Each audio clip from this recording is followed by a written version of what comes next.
নির্মল আর নির্ঝঞ্ঝাট দিনের বার্তা দিক আজকের এই সকাল। এই প্রত্যাশায় শুরু করছি আজ সকালে বাংলাদেশ।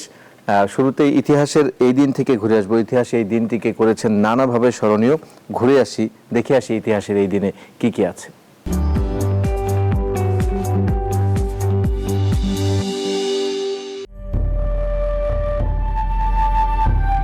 আজ ৯ ফেব্রুয়ারি ২০২১ খ্রিস্টাব্দ, ২৬ মাঘ ১৪২৭ বাংলা, ২৬ জমাদিউস সানি ১৪৪২ হিজরি।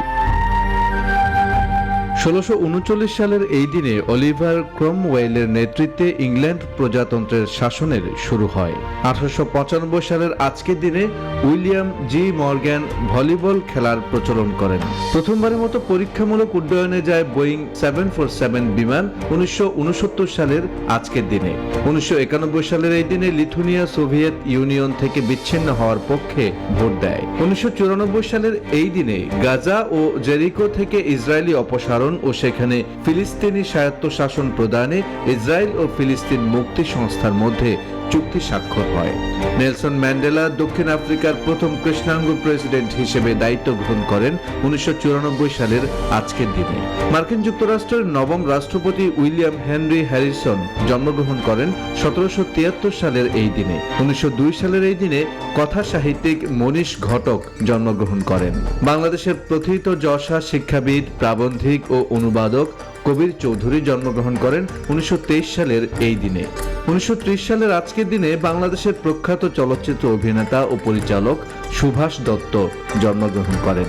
শহীদ সার্জেন্ট জহুরুল হক জন্মগ্রহণ করেন ১৯৩৫ সালের আজকের দিনে। ১৯৮১ সালের এই দিনে রুশ ঔপন্যাসিক ফিওদর দস্তয়েভস্কির মৃত্যু হয়। শিক্ষাবিদ ও সংস্কারক খান বাহাদুর আহসানুল্লাহ ইন্তেকাল করেন ১৯৬৫ সালের এই দিনে। ১৯৭৯ সালের আজকের দিনে কথা সাহিত্যিক বনফুলের তথা বালাইচাঁদ মুখোপাধ্যায়ের মৃত্যুবরণ হয়। এমন সকালে শরীর ও মনের আড়মোড়া ভাঙতে টুকটাক শরীর চর্চা খুব টনিক হিসেবে কাজ করে। তাই আপনাদের জন্য এবারের আয়োজন ইয়োগা।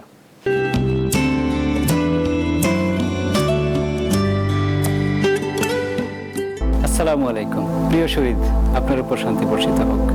আজকের ইয়োগা পর্বে আমি আহমেদ শরীফ আপনাদেরকে স্বাগত জানাচ্ছি। আমার সঙ্গে আছেন আর্কিটেক্ট মোহাম্মদ আলাউদ্দিন, আছেন আমার সঙ্গে রুলি। আজকে আমরা এমন একটা বিষয় নিয়ে আলোচনা করব যে বিষয়টাকে অনুসরণ করতে পারলে আমাদের পাকস্থলীটা ভালো থাকবে। আর পাকস্থলী ভালো তো আপনি অনেক অসুখ বিসুখ থেকে খুবই নিরাপদ থাকবেন, দূরে থাকবেন। তাহলে আমরা এখন আসনের দিকে অগ্রসর হয়ে যাই এবং আসন হচ্ছে পবন মুক্ত আসন। আজকে আমরা যে আসনটা অনুশীলন করব সেই আসন নাম হচ্ছে পবন মুক্ত আসন। পবন মুক্ত আসন। পবন পবন সংস্কৃত শব্দ, এটা থেকে আসছে। পবন মানে হচ্ছে বায়ু, আর মুক্ত মানে হচ্ছে মুক্ত করে দেয়া, আর আসন তো আসনই। তো যে আসন করলে পেট মধ্যস্থিত পবন মুক্ত হয়ে যায়, বায়ু বেরিয়ে যায়, গ্যাস বেরিয়ে যায়, সেই আসনটাকেই বলা হয় পবন মুক্ত আসন। তো আজকে আমরা সেই পবন মুক্ত আসনটাকে অনুশীলন করব। খুব মজার আসন, খুবই উপকারী আসন পবন মুক্ত আসন। আমরা একটু দেখে নেই। প্রথমে আমরা দণ্ডাসনে বসি। দণ্ডাসনে বসি। এরপর দণ্ডাসনে আমরা মেরুদণ্ড স্ট্রেট করে বসলাম, সোজা করে বসলাম। এরপর কনুইয়ের উপর শরীরটাকে কষ্ট না দিয়ে ধীরে ধীরে আমরা বসে পড়ব। শরীরটাকে শক্তি অপচয় করা থেকে বিরত রাখতে হবে। তো আমরা যদি এই নিয়মটা ফলো করে শুই তাহলে এই শক্তিটা অপচয় হয় না। কনুইয়ের উপর ধীরে ধীরে ভর করে আমরা শুয়ে পড়ি। শরীর কোনো কষ্ট পাবে না, আরামসে আপনি শুয়ে পড়তে পারবেন। এই হচ্ছে আমাদের শুয়ে পড়ার ভঙ্গিমা। এই অবস্থায় আমরা রিল্যাক্স থাকলাম। এরপরে আমরা আস্তে আস্তে আমরা পবন মুক্ত আসনের দিকে যাব।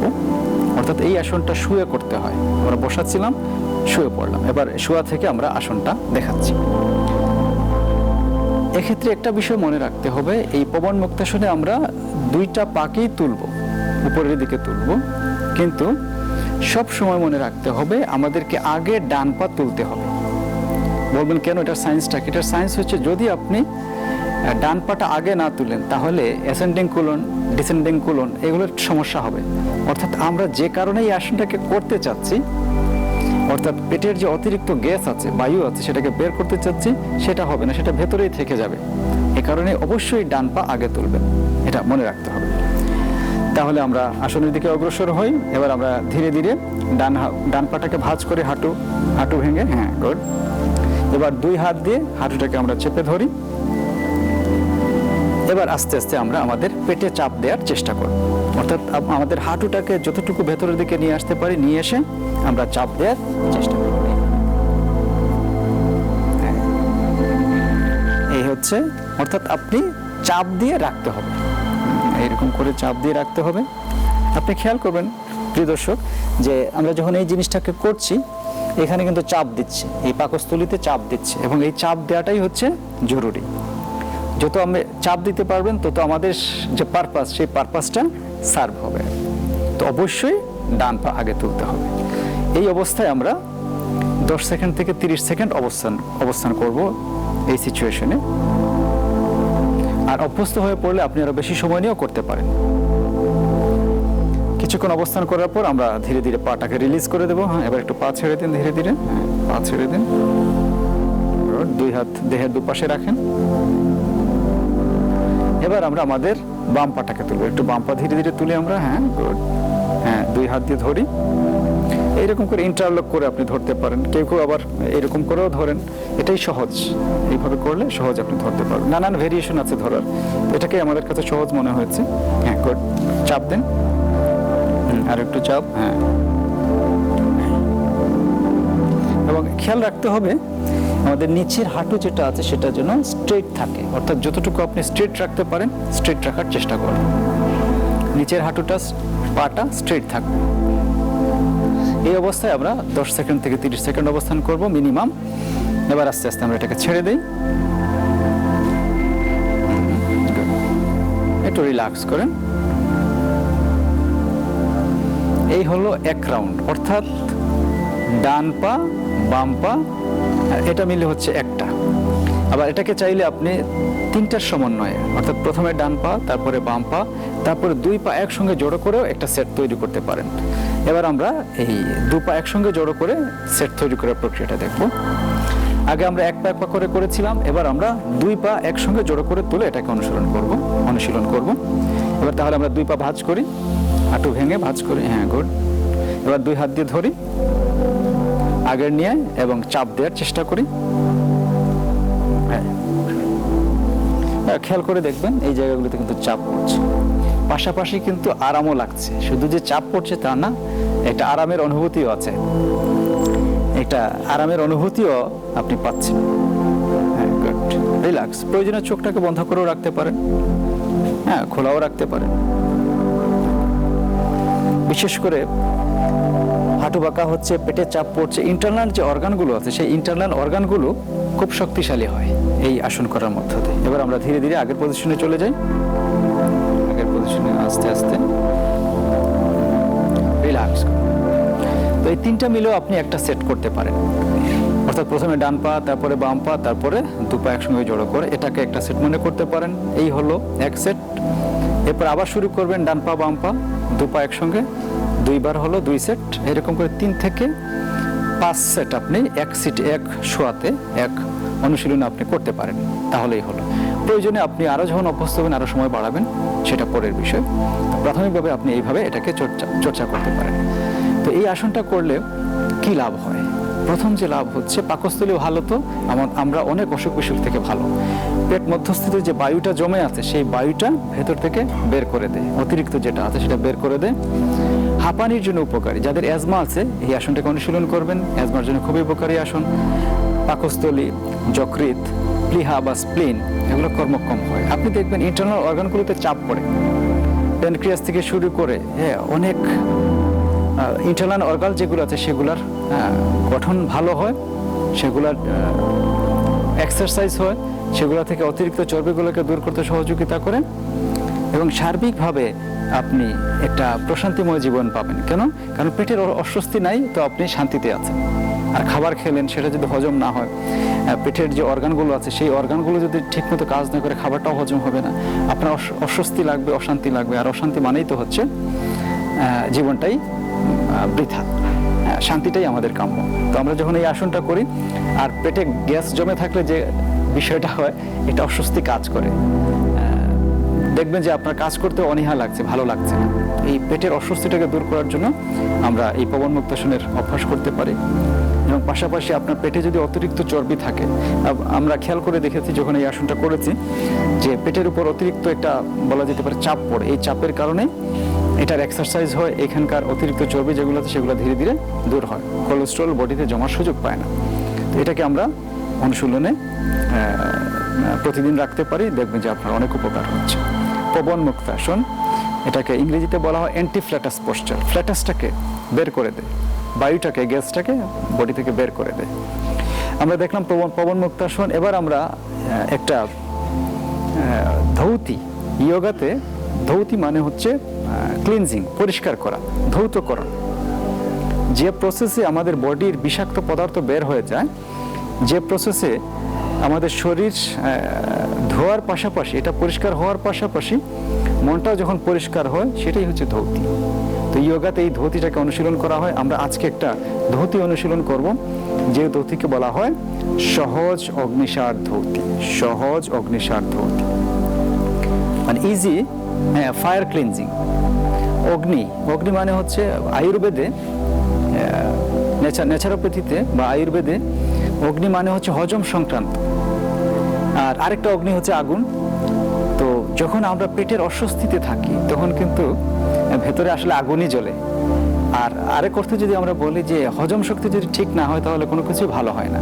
তো এই অগ্নিটাকে ভালো রাখার জন্য, হজম শক্তিটাকে ভালো রাখার জন্য, ভেতরের অগ্নিযুক্ত অস্বস্তিটাকে দূর করার জন্য আমরা এখন যে প্রক্রিয়াটাকে অনুশীলন করব সেটাই হচ্ছে সহজ অগ্নিসার ধৌতি। এটাকে আমরা এখন দেখব।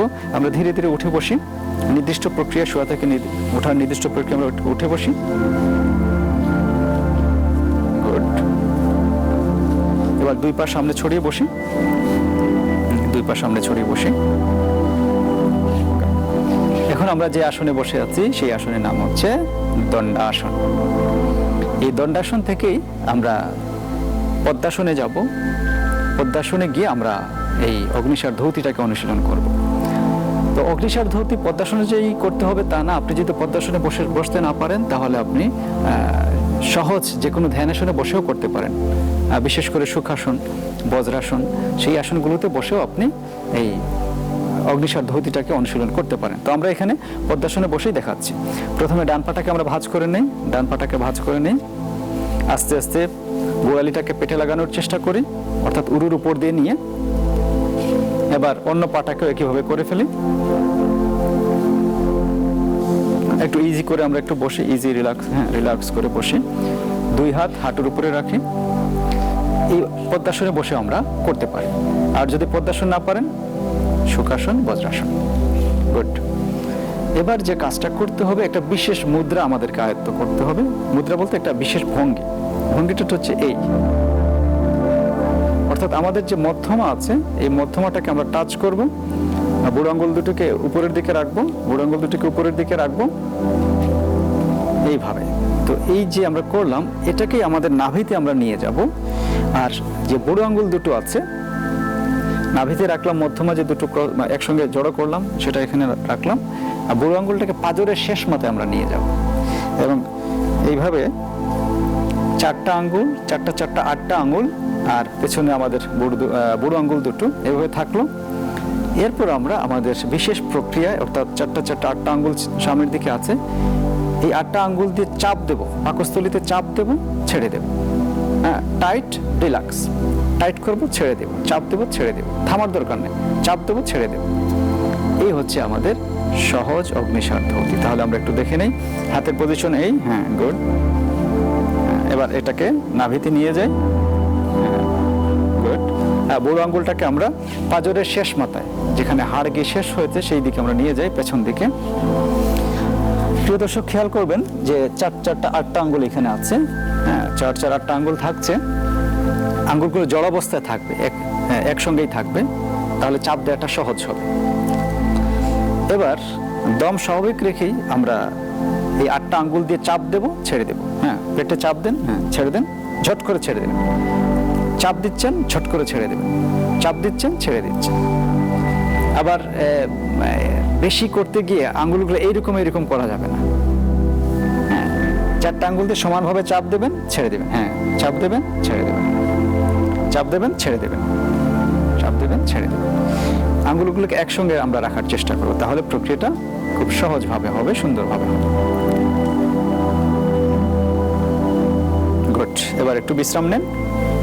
কয়বার করবেন এই অগ্নিসার ক্রিয়াটা, সহজ অগ্নিসার ক্রিয়াটা আপনি বা ধৌতিটা আপনি এক সিটিংয়ে কমপক্ষে 20 বার, কমপক্ষে 20 বার করবেন। আর সময় সুযোগ থাকলে, সামর্থ্য থাকলে আরো বেশিও করতে পারেন। কি লাভ? এটা করলে যাদের অ্যাসিডিটি আছে তাদের জন্য উপকারী। হ্যাঁ, অ্যাসিডিটির যন্ত্রণায় যারা কষ্ট পাচ্ছেন তাদের জন্য উপকারী। আমাশয়, ডিসেন্ট্রি যাদের আছে তাদের জন্য উপকারী। হ্যাঁ, ডায়রিয়া যাদের হয় তাদের জন্য উপকারী। হ্যাঁ, এটা আপনি করবেন, দেখবেন যে আপনার যা আছে সেগুলো ক্লিয়ার হয়ে যাচ্ছে। তো ডায়রিয়ার জন্য এটা উপকারী আসন, এবং আমাদের পাকস্থলীটাকে সার্বিকভাবে এটা ভালো রাখে। হজম শক্তিটা বৃদ্ধি পায়, ডাইজেস্টিভ সিস্টেম চমৎকারভাবে কাজ করে। অনেকের আবার কনস্টিপেশন আছে, এই কনস্টিপেশনটাকে ওই আসন দূর করে। আর পেটের যে স্নায়ু, এই স্নায়ুগুলোর গঠনটা ভালো হয়, শক্তিশালী হয়। পেশির, পেট মধ্যস্থ যে পেশি আছে সেগুলোর গঠনও ভালো হয়, সেগুলো ভালো করে কাজ করে। পেটে অতিরিক্ত চর্বি জমতে পারেন, আপনি খেয়াল করে দেখেন যখন চাপ পড়ে স্বাভাবিকভাবেই এখানে অতিরিক্ত মেদ জমার সুযোগ থাকে না। আবার প্রোস্টেট গ্ল্যান্ডের সমস্যায় অনেকেই ভোগেন, তাদের জন্য কিন্তু এই আসনটা বা ইনডাইরেক্টলি উপকারী হয়। এই জন্য আমরা এটাকে অনুশীলন অব্যাহত রাখবো। সহজ অগ্নিসার ধৌতি কমপক্ষে 20 বার, আর সময় সুযোগ থাকলে আরো বেশি করে করব। তাহলে প্রিয় শহীদ, আমরা একটা আসন দেখলাম, পবন মুক্তাসন, তারপর একটা ক্রিয়া দেখলাম বা ধৌতি দেখলাম, সেটার নাম হচ্ছে সহজ অগ্নিসার ধৌতি। আজকে আমরা এই যে ইন্টারনাল অর্গান নিয়ে এত কথা বলছি, তো ন্যাচারোপ্যাথিতে এটার চমৎকার একটা টিপস আছে, সমাধান আছে। ন্যাচারোপ্যাথিতে অনেক টিপস আছে, তার মধ্যে একটা টিপস যদি আমরা অনুসরণ করি আমাদের দৈনন্দিন জীবনটা খুব সহজ হবে। কি করতে পারি? ফল যখন খাবেন, ফ্রুট যখন খাবেন, পুরো ফ্রুটটা খাবেন। আমাদের অনেকের টেন্ডেন্সি আছে যে আমরা কি করি, যে ফলের জুস খাই, এটাকে রস করে খাই। রস করে খেলে যে অসুবিধাটা হয়, যে টোটাল ফলটা খেলে যে উপকারটা পেতেন সেই উপকার থেকে আপনি বঞ্চিত হন। কি উপকার? সেটা হচ্ছে ফলের মধ্যে যে আঁশ থাকে, ফাইবার থাকে, এটা কনস্টিপেশনের জন্য খুব চমৎকার। কনস্টিপেশন থেকে নিরাময় লাভ করার জন্য খুবই উপকারী। পাশাপাশি আপনার বডির যে কোলেস্টেরল আছে অতিরিক্ত, সেই ফাইবারগুলো বডির কোলেস্টেরলগুলোকে শোষণ করে নেয়। এ কারণে আমাদের ফল পুরোটাই খাওয়া উচিত, এটাকে জুস করে খাওয়া উচিত না। আপনি দেখেন, আপনি যখন একটা পেয়ারা খান, একটা আপেল খান, এই পেয়ারা আপেল আপনি জুস করেও খেতে পারেন, কিন্তু জুস করে খেলে কি হবে, এই যে অতিরিক্ত উপকার, সেই উপকারগুলো থেকে আমরা বঞ্চিত হচ্ছি। একটা আপেল যখন আপনি খাচ্ছেন, আপনার দাঁতের উপকার হচ্ছে, দাঁতটা সুন্দর হচ্ছে, দাঁতের এক্সারসাইজ হচ্ছে, এবং দাঁতে যে ময়লাগুলো জমে থাকে এটা অনেকটাই এই যে আপেল যখন খাচ্ছেন, পেয়ারা যখন খাচ্ছেন, তখন কিন্তু পরিষ্কার হয়ে যাচ্ছে, মাড়িটা শক্তিশালী হচ্ছে, মাড়ির উপকার হচ্ছে। তো ফল যখন আমরা খাবো আমাদের প্রাকৃতিক বিজ্ঞান অনুসারে, ন্যাচারোপ্যাথি অনুসারে, তখন দেখবেন যে আপনি খুব চমৎকারভাবে আপনার মাড়ি ভালো থাকছে, দাঁত ভালো থাকছে, হজমটা ভালো হচ্ছে। কারণ যত আপনি বেশি ফলটাকে মুখের ভেতরে রাখতে পারবেন, তত আপনার এখান থেকে স্যালাইভারি গ্ল্যান্ড থেকে জিনিসগুলো নিঃসৃত হবে, এনজাইমগুলো নিঃসৃত হবে। এনজাইম নিঃসৃত হলে খাবারটা খুব দ্রুত হজম হবে, আর যত দ্রুত হজম হবে আপনি অতিরিক্ত ওজন থেকেও বেঁচে থাকতে পারবেন। তো এই টিপসটাকে আমরা ফলো করতে পারি আমাদের জীবনটাকে সহজ করার জন্য। প্রিয় শরীর, আপনারা সবাই ভালো থাকুন, সুস্থ থাকুন এবং আনন্দময় একটা জীবন উপভোগ করুন, সেই প্রত্যাশা করে আজকের পর্ব আমরা এখানেই শেষ করছি। আল্লাহ হাফেজ।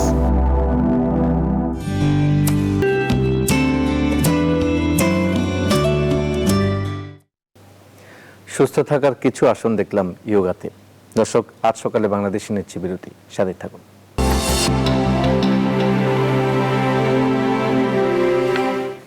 আবার স্বাগত আজ সকালে বাংলাদেশে। এবার আমরা সংবাদপত্র পর্যালোচনা যাব, তার আগে আমাদের হাতে বেশ কিছু পত্রিকা আছে, শিরোনামগুলো দেখে আসবো একবার।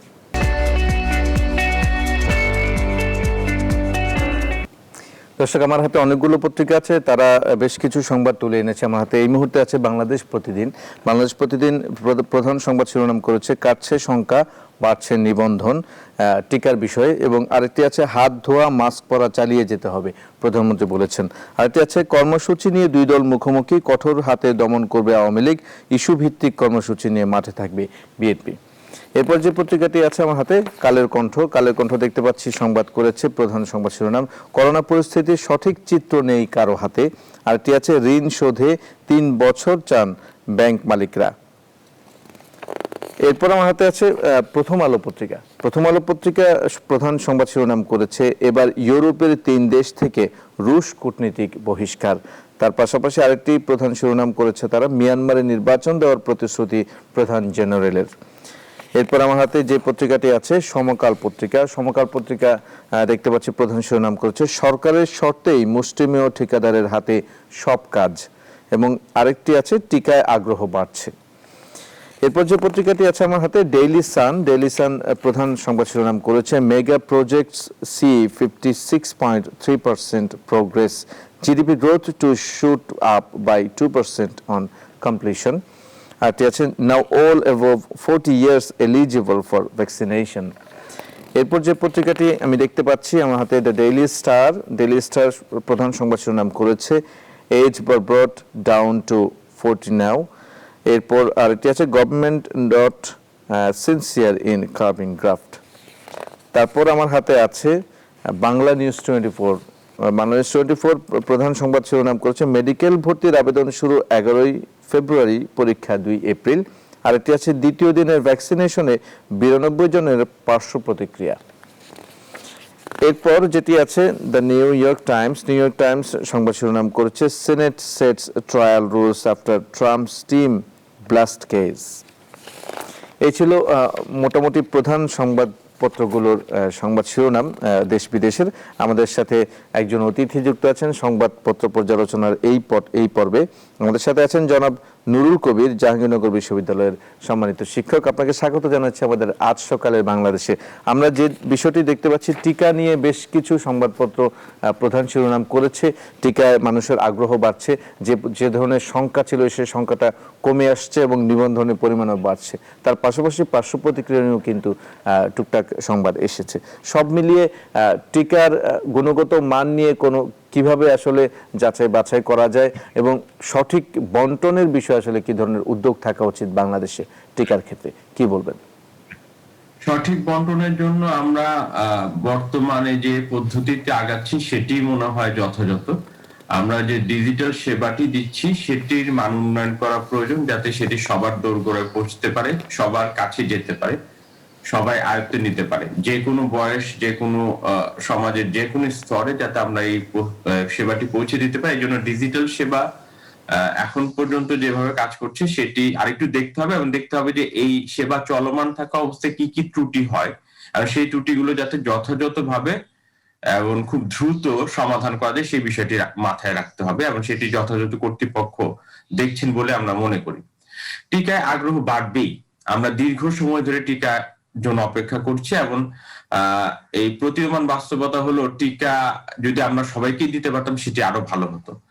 তবে এক্ষেত্রে এই সমস্যা, এই বিষয়টি সামনে রেখে আমাদের একটা বিশেষ কর্মকাণ্ডকে তুলে আনতে হবে। সেটা হলো যে টিকার যে পার্শ্ব প্রতিক্রিয়া, টুকটাক নিউজের কথা বললেন, বা টিকার যে নিবন্ধন বাড়ছে, টিকার প্রয়োজনীয়তা, এগুলো সর্বস্তরের মানুষের কাছে তথ্য পৌঁছে দিতে হবে। এমনও হতে পারে যে কোনো টিকায় আপনি নেন, সেটা কিন্তু যে কোনো মানুষ ভেদে কিছু পার্শ্ব প্রতিক্রিয়া থাকতে পারে, সেগুলো খুবই ঝুঁকিপূর্ণ তা না। এটি একটি ফরেন বডি যে শরীরে প্রবেশ করলে কিছু সমস্যা তৈরি হয়, কিন্তু সেটি যদি এমন হয় যে এটা সহ্য মাত্রায় আছে বা স্বাভাবিক মাত্রায় আছে, সেটিও যেমন সঠিক সচেতন করে তোলার ক্ষেত্রে ব্যবহার করতে হবে। আবার একই সাথে তথ্যের সরবরাহ সবার কাছে নিশ্চিত করতে হবে। যে কোনো তথ্য যদি কম প্রচার হয় বা যে তথ্যটি কম প্রচার হয় সেটি কিন্তু একই সাথে নানা ধরনের উৎকণ্ঠাও তৈরি করে। সেই জন্য টিকা মানুষের আগ্রহ আছে, আবার টিকা দেওয়ার কারণে যে উৎকণ্ঠা তৈরি হতে হবে সেগুলো বিষয়েও আলোচনায় থাকতে হবে।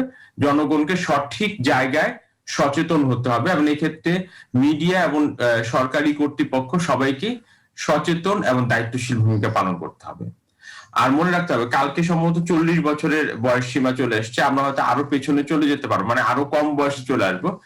বিশাল জনগোষ্ঠী যখন টিকার আওতায় চলে আসবে, এই বিশাল জনগোষ্ঠী মানে বিশাল সমষ্টি, বিশাল সমষ্টি মানে হলো সমস্যার জায়গা একটু বাড়তে পারে, দায়িত্বের জায়গা বাড়বে, কার্যক্ষেত্রের জায়গা বাড়বে। সসকল বিষয়কে সমন্বয় করার জন্য যথাযথ প্রস্তুতি নিয়ে এগোতে হবে। প্রস্তুতির ক্ষেত্রে যে শূন্যতা তৈরি থাকবে, যে সমস্যাগুলো তৈরি হবে, সেগুলো যাতে আমরা, সমস্যা হতেই পারে, সেই সমস্যা যথাযথভাবে সমাধান করার সক্ষমতা এবং সক্ষমতাগুলোকে যাতে আমরা তৈরি করতে পারি এবং সেই প্রস্তুতি নিতে পারি, সেই বিষয়ে আমাদের মাথায় রাখতে হবে। জি, প্রধানমন্ত্রী একটি কথা বলেছেন যে হাত ধোয়া, মাস্ক পরা এটি কিন্তু কন্টিনিউ করতে হবে, কারণ টিকা যখন আপনি যেটি বলছিলেন যে মোটামুটি বয়সের সীমাটা কমে আসবে, তখন কিন্তু বেশিরভাগ মানুষ টিকা পাওয়ার পরে এরকম একটা আশ্বস্ত হওয়ার জায়গায় চলে যেতে পারে যে এখন আর মাস্ক না পরলেও চলবে। সেই ধারাবাহিকতা ধরে রাখার জন্য প্রধানমন্ত্রী বলেছেন, সেটা ধরে রাখার জন্য আসলে প্রশাসনিকভাবে কোনো ধরনের অ্যাক্টিভিটিস রাখার দরকার আছে কিনা, কি মনে করছেন আপনি? অবশ্যই আছে, কারণ টিকা মনে রাখতে হবে এটি আমাদের শরীরে কিভাবে কাজ করছে সেটা আমরা কিছুদিন পরই জেনে যাব। আমাদের পাশের দেশ তথ্য আমরা জানছি, এই তথ্যগুলো আমাদের সামনে চলে আসতে হবে। আর মাস্ক তো শুধুমাত্র করোনার জন্য না। আপনি জানেন আমাদের দেশের এই ঢাকা শহর পৃথিবীর অন্যতম দূষিত শহর, যেখানে সীসা সবচেয়ে বেশি। আমরা মাস্ক পরবো শুধুমাত্র করোনা থেকে বাঁচার জন্য, একটি সুস্থ এবং স্বাভাবিক জীবনধারার জন্য। আমাদের অনেকেই মাস্ক ব্যবহার করেছে করোনার আগেও। হ্যাঁ, সুতরাং মাস্ক পরা বা হাত ধোয়া এটি একটি স্বাস্থ্যবিধির লক্ষণ, যেটি করলে কোনো ক্ষতি নেই। ঠিক আছে, তো সেটি যদি আমাদের অভ্যাসে পরিণত হয় এবং আমরা যদি স্বাস্থ্য সচেতনতার পথে যে এই বিষয়গুলোকে রপ্ত করতে থাকি, তাহলে আমরা তো জানি না ভবিষ্যতে আমাদের জন্য কি অপেক্ষা করছে। সুতরাং আমরা এইটিকে একটি স্বাস্থ্যবিধি, মানে ভাত খাওয়ার আগে যেমন আমরা হাত ধুই, ঠিক তেমনি যে কোনো জায়গায় এই স্বাস্থ্যবিধিগুলো যদি আমরা মেনে চলি, আমাদের ক্ষতি তো নেই, আমাদের উপকারী আসবে বিষয়টি। আর টিকার বিষয়টি যেটা আছে, যে সেটি হলো যে বিশাল সর্বস্তরে যখন এটি পৌঁছে যাবে, মনে রাখবেন এখানে কিন্তু কিছু মিসম্যানেজমেন্ট হতেই পারে, হওয়াটাই স্বাভাবিক। তাহলে মিসম্যানেজমেন্ট গুলো হওয়ার আগেই আমাদের প্রশাসনিক আধিকারিক যারা আছেন তাদেরকে মাথায় রাখতে হবে যে মিসম্যানেজমেন্টের প্রকরণগুলো কিরকম হতে পারে, এবং সেটি সম্পর্কে দৃষ্টিভঙ্গিগত পরিবর্তন বা সুদূর প্রসারী পরিকল্পনাগুলোকে আমাদের নিতে হবে। আমরা যাতে সমস্যাগুলোকে আঁচ করতে পারি। কিছু সমস্যা আঁচ করা যাবে না, ঠিক আছে, কিন্তু কিছু সমস্যা যাতে আমরা আঁচ করতে পারি, যাতে করে আমাদের প্রস্তুতি থাকে। এই দুটি বিষয় সমন্বয় করলে আমরা মনে করি এই করোনার দুর্যোগ আমরা অনেকাংশেই নিয়ন্ত্রণ করতে পারবো। জি, আমরা আরেকটি সংবাদ শিরোনাম দেখেছি, বাজার ভরা ভেজাল চালে। বাজারে ভেজাল চাল, নিম্নমানের চালে একদম ভরে গেছে, এরকম প্রতিবেদন পাওয়া যায়। তার পাশাপাশি আমরা দেখতে পেয়েছি যে চালের দামও কিন্তু হাতের নাগালের বাইরে, বিশেষ করে সাধারণের ক্রয় ক্ষমতার বাইরে থাকে। এবং চালের এই সংকট দূর করার জন্য বাহির থেকে চাল আনা হয়, কিন্তু বাজার পরিস্থিতি পরিবর্তন হয় না। এই যে দীর্ঘদিনের একটি সিন্ডিকেটের কারসাজির অভিযোগ বিভিন্ন পর্যায় থেকে আসে, এই কারসাজিটা আসলে ভাঙার আসলে কোনো ইয়ে আছে কিনা, কোনো উপায় আছে কিনা, এবং এই ভেজাল চাল এবং নিম্নমানের চালগুলো বাজার থেকে দূর করার জন্য প্রশাসনিকভাবে কি ধরনের উদ্যোগ থাকা উচিত বলে মনে করছেন আপনি? আচ্ছা, আমরা বলি বাজারের সমস্যাটা কিন্তু নতুন কিছু না, বাজারে সবসময় সমস্যা লেগে থাকে, এবং আমরা সবসময় দেখছি বাজার অস্থিতিশীল হয়ে ওঠে কখনো কখনো। এবং বাজার অস্থিতিশীল হয়ে ওঠার কারণ খুঁজতে যে আমাদের কাউকে জেমস বন্ড হতে হবে না। আপনারা যদি বাজারে যান, আমরা জানতে পারবো আমাদের বাজারটা কিন্তু খুব বেশি বড় না। হ্যাঁ, এই ছোট বাজারের মধ্যে কারা সমস্যা তৈরি করে এটি জানাটাও খুব কঠিন কিছু না। দুঃখজনক হলো যে এই সমস্যাগুলো যারা তৈরি করে তারা আবার রাজনৈতিক ছত্রছায়া অবস্থান করেন, এবং এই রাজনৈতিক ছত্রছায়ায় গড়ে ওঠা সিন্ডিকেট গুলোর কিন্তু কোনো রাজনৈতিক পরিচয় নেই। এরা সাধারণত সরকারি পরিচয়গুলোকেই ধারণ করেন। তাহলে এই মুষ্টিমেয় এই গোষ্ঠীরা যারা এই বাজারকে নিয়ন্ত্রণ করেন, চাল বলেন, ডাল বলেন, বা পেঁয়াজ বলেন, অথবা তেল বলেন, এই প্রত্যেকটি কারসাজির পিছনে যে সিন্ডিকেটের কথা বলেন, এরা কিন্তু অসংখ্য লোক না, এমন খুব মাটির গভীরে লুকিয়ে থাকা লোক না। এরা অনেক ক্ষেত্রে প্রকাশ্যে অবস্থান করেন, এবং এদেরকে ধরাও খুব বেশি কঠিন না। কিন্তু দুঃখজনক ভাবে হলো সত্যি, যেটা আমরা করতে পারিনি। এটা আমরা কেন করতে পারিনি, যারা করতে পারেনি তারাও জানে যে তারা কেন করতে পারেনি। আমার মনে হয় এই বিষয়ে একটি সরাসরি সরেজমিনে কাজ করার প্রয়োজন আছে। কয়েকদিন আগে সরকার এই ক্যাসিনো কেলেঙ্কারিকে যেভাবে নিয়ন্ত্রণ করেছে, হ্যাঁ, তার থেকে সোজা এই বাজারকে নিয়ন্ত্রণ করা, অর্থাৎ বাজার নিয়ন্ত্রণ করাটা যতটা কঠিন, তার থেকে কঠিন কাজ সফলভাবে সম্পন্ন করতে সরকার সক্ষম হয়েছে। তাহলে বাজারকে কেন নিয়ন্ত্রণ করতে পারবে না? বাজারকে নিয়ন্ত্রণ যদি সরকার চায়, সাধারণ মানুষের হাতে এটি নেই, সরকার যদি চায় তাহলে এটিকে নিয়ন্ত্রণ করা এক অর্থে, আমি ব্যক্তিগতভাবে পুরান ঢাকার মানুষ, আমি ব্যবসায়ী পরিবার থেকে উঠে এসেছি, আমরা জানি যে বাজারের নিয়ন্ত্রণটি যারা করছে তারা ওইভাবে অপরাধী না, অনেকে জানেও না যে তারা একটি বড় রকম অপরাধ প্রক্রিয়ার সাথে জড়িত। সচেতনতার অভাব আছে, দিক নির্দেশনার অভাব আছে, আর আইনের শাসনের প্রয়োগের অভাব আছে। এই তিনটি বিষয় যদি যথেষ্ট মানে উদ্যোগটি যদি আন্তরিকতার সাথে নেওয়া হয় এবং খুব স্বল্প পরিসরেও যদি আমরা সেটা করতে পারি, আমাদের বাজার নিয়ন্ত্রণে চলে আসবে। খালি মাথায় রাখতে হবে, বাজারের ভেতরে কোনো রাজনৈতিক পরিচয় ব্যবহার কেউই করতে পারবে না, সে যেই হোক না কেন। এবং সেই উদাহরণ সরকার ইতিমধ্যেই তৈরি করতে সক্ষম হয়েছে যে রাজনৈতিক পরিচয় দিয়ে অপরাধ থেকে বেঁচে যাবে, এই সুযোগ বাংলাদেশে এখন নেই। তাহলে বাজারটিকে আমরা একটু দেখি, বাজারে কারা সিন্ডিকেট করে, তারা কিন্তু কেউ আন্ডারগ্রাউন্ডে থাকে না, তারা প্রকাশ্যেই সেটা করে। বাজারকে নিয়ন্ত্রণ করাও খুব বেশি কঠিন কিছু না, যদি সরকার বা প্রশাসন চায়। আমাদের প্রশ্ন হলো সরকার বা প্রশাসন এই ব্যাপারে দৃষ্টি দেবে কিনা, এবং সেটা ওই গা ছোঁয়া মানে দিলাম আর কি, গেলাম দেখলাম এরকম না, একটু ড্রাস্টিক অ্যাকশন যদি নেওয়া হয় তাহলে বাজার খুবই দ্রুত নিয়ন্ত্রণে চলে আসবে। আমাদের দেশে যারা সিন্ডিকেট করছে তারা মেক্সিকান মাফিয়া না, তারা খুবই সাধারণ ব্যবসায়ী, তারা সুযোগের ব্যবহার করে তারা সিন্ডিকেট তৈরি করে। সুযোগটি না থাকলে তারা এই সিন্ডিকেটে যাবে না। জি, অনেক ধন্যবাদ জনাব নুরুল কবির, অনেকগুলো বিশ্লেষণ আপনি দিয়েছেন। বিশেষ করে সরকার এবং প্রশাসনের সদিচ্ছার অভাবকে আপনি বলছেন যে তাদের সদিচ্ছা থাকতে হবে, এবং তার পাশাপাশি আইনের প্রয়োগটাকে আপনি গুরুত্ব দিয়েছেন। রাজনীতিকরণ থেকে দূরে রাখার জন্য সরকারেরই ব্যবস্থাপনা নিতে হবে, সে বিষয়ে গুরুত্ব দিয়েছেন। অসংখ্য ধন্যবাদ আপনাকে আমাদের আজকের সংবাদপত্র পর্যালোচনায় যুক্ত হওয়ার জন্য।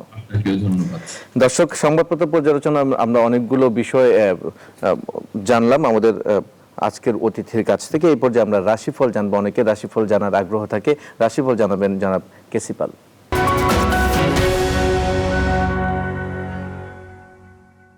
অসংখ্য ধন্যবাদ। সেই সঙ্গে নিউজ 24-এর পক্ষ থেকে সকল দর্শকদের জন্য আন্তরিক শুভেচ্ছা ও অভিনন্দন। সর্বপ্রথম মেষ রাশির জাতক জাতিকা যারা আছেন তাদের জন্য আজকের দিনটিতে ভাগ্য লক্ষ্মী প্রসন্ন হওয়ায় সফলতা আপনার দ্বারে এসে টোক্কা মারবে। সেই সঙ্গে গৃহবাড়িতে নতুন আসবাবপত্র, বস্ত্রালঙ্কার ও ইলেকট্রনিক সামগ্রীর পসরা সাজতে পারে। রাগ, জেদ, অহংকার, আবেগ বর্জনের সাথে কথাবার্তায় শালীনতা বজায় রাখতে হবে। এবার বৃষ রাশির জাতক জাতিকা যারা আছেন তাদের জন্য আজকের দিনটিতে শুভ অপেক্ষা অশুভ ফলের পাল্লা অধিক ভারী হয়ে থাকতে পারে।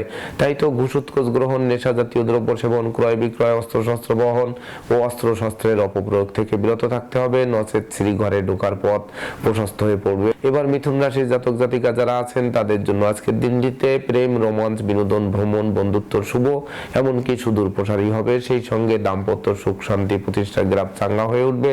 সন্তান সন্ততিদের সাফল্যে গৌরবান্বিত হবেন। সপরিবারে কাছে পিঠে ভ্রমণ যোগ পরিলক্ষিত হচ্ছে। এবার কর্কট রাশির জাতক জাতিকা যারা আছেন তাদের জন্য আজকের দিনটিতে দীর্ঘদিনের ভোগ্য ব্যাধি পীড়া থেকে আরোগ্য লাভের পথ প্রশস্ত হবে। তাছাড়া শ্রমিক কর্মচারীদের মনে মালিক প্রীতি দেখা দেবে। সেই সঙ্গে বিদেশ গমন ও স্বদেশ প্রত্যাবর্তনের পথ সুপ্রশস্ত হবে। দুই চাকার যানবাহন যথাসম্ভব এড়িয়ে চলার আবশ্যকতা রয়েছে।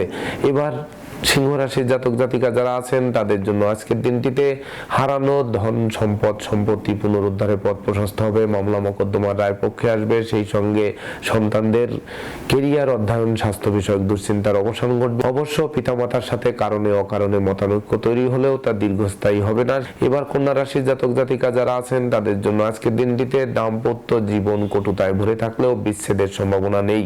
সেই সঙ্গে ভাঙ্গা প্রেম বন্ধুত্ব জোড়া লাগতে পারে। নতুন প্রেম, নতুন বন্ধুত্ব সুদূর প্রসারী হতে পারে, এমনকি সহকর্মী ও অংশীদারদের পূর্ণ সহযোগিতা পেতে পারেন। তাছাড়া মালিক ভাড়াটিয়ার দীর্ঘদিনের মতানৈক্যের অবসান ঘটতে পারে। এবার তুলা রাশির জাতক জাতিকা যারা আছেন তাদের জন্য আজকের দিনটিতে বিশেষ করে হাত বাড়ালেই নিত্য নতুন সুযোগ এসে হাজির হবে। সেই সঙ্গে বাণিজ্যিক পরিকল্পনা বাস্তবায়িত হবে। কর্ম ও ব্যবসা বাণিজ্যের তরতাজা উন্নতি করতে থাকায় মন আনন্দে নাচবে।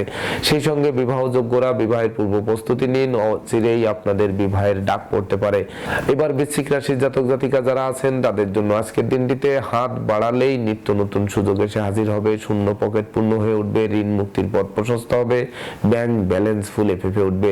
সেই সঙ্গে বিদেশে অবস্থানরত স্বজনদের স্বদেশ প্রত্যাবর্তনে দীর্ঘদিনের লালিত স্বপ্নসাদ পূরণ হবে। তাছাড়া হারানো ধন সম্পদ সম্পত্তি পুনরুদ্ধারের পথ সুপ্রশস্ত হতে পারে। এবার ধনু রাশির জাতক জাতিকা যারা আছেন তাদের জন্য আজকের দিনটিতে মনোবল জনবল অর্থবলের জোয়ারে ভাসবেন। এমনকি গৃহবাড়িতে নতুন আসবাবপত্র বস্ত্রালঙ্কার ও ইলেকট্রনিক সামগ্রীর পসরা সাজবে। সন্তান সন্ততির আজ্ঞাবহ হয়ে থাকবে। সেই সঙ্গে পরিবারের ছোট্ট নতুন মুখের আগমন ঘটতে পারে। তাছাড়া মন ধর্ম আধ্যাত্মিকতা ও পরোপকারের প্রতি আকৃষ্ট হয়ে থাকবে। এবার মকর রাশির জাতক জাতিকা যারা আছেন তাদের জন্য আজকের দিনটিতে টাকা পয়সা হাতে আসার আগেই খরচের খাত তৈরি হয়ে যাবে। এমনকি দিনের শেষে ধার কর্য করতে হতে পারে। তাছাড়া বাড়ির ইলেকট্রনিক সামগ্রী বৈদ্যুতিক মিটার জলের কল আসবাবপত্র যানবাহন মেরামত করতে করতে নাজেহাল হয়ে অবশেষে বদল করার সিদ্ধান্ত নিতে বাধ্য হবেন। এত দূর সত্ত্বেও মন ধর্মের প্রতি আকৃষ্ট থাকবে। এবার কুম্ভ রাশির জাতক জাতিকা যারা আছেন তাদের জন্য আজকের দিনটিতে বিশেষ করে ডাকযোগে চেক মানি অর্ডার বিকাশ এমনকি নগদ অর্থ হাতে আসতে পারে, যার ফলে দীর্ঘদিনের ঋণ মুক্তির পথ প্রশস্ত হবে। তাছাড়া বিদেশে অবস্থানরত স্বজনদের স্বদেশ প্রত্যাবর্তনের পথ সুপ্রশস্ত হবে। এমনকি নিঃসন্তান দম্পতির কোল আলোকিত হয়ে উঠতে পারে। তাছাড়া হারানো কর্ম ও ব্যবসা বাণিজ্য ফিরে পাওয়ার জন্য দিনটি রেকর্ড সৃষ্টিকারী দিবস হিসেবে গণ্য হবে। এবার সর্বশেষ রাশি মীন রাশি জাতক জাতিকা যারা আছেন তাদের জন্য আজকের দিনটিতে বেকার যুবক যুবতীদের মুখে হাসির ঝলক ফুটবে। সেই সঙ্গে নিত্য নতুন বাণিজ্যিক পরিকল্পনা বাস্তবায়িত হবে। প্রেম রোমান্স বিনোদন বন্ধুত্ব শুভ ফল প্রদান করবে। মামলা মোকদ্দমা কোর্ট কেসের রায় পক্ষে আসবে। সেই সঙ্গে নতুন গৃহবাড়ি ফ্ল্যাট বাড়ি যানবাহন ক্রয়ের স্বপ্ন পূরণের দিকে ধাবিত হবে। তবে লৌকিকতায় ব্যয়ের মাত্রা সীমা অতিক্রম করতে পারে। রাশিফল সংক্রান্ত তথ্য এ পর্যন্ত। ধন্যবাদ জনাব কেসিপাল আপনাকে। রাশিফল জানলাম জনাব কেসিপালের কাছ থেকে। আমরা আজকের আজ সকালে বাংলাদেশের এই ছিল আজকের আয়োজন। আমরা অনেকগুলো বিষয় জানানোর চেষ্টা করেছি। সবাই ভালো থাকবেন, সুস্থ থাকবেন এবং অবশ্যই স্বাস্থ্যবিধি মেনে চলবেন। ধন্যবাদ সবাইকে।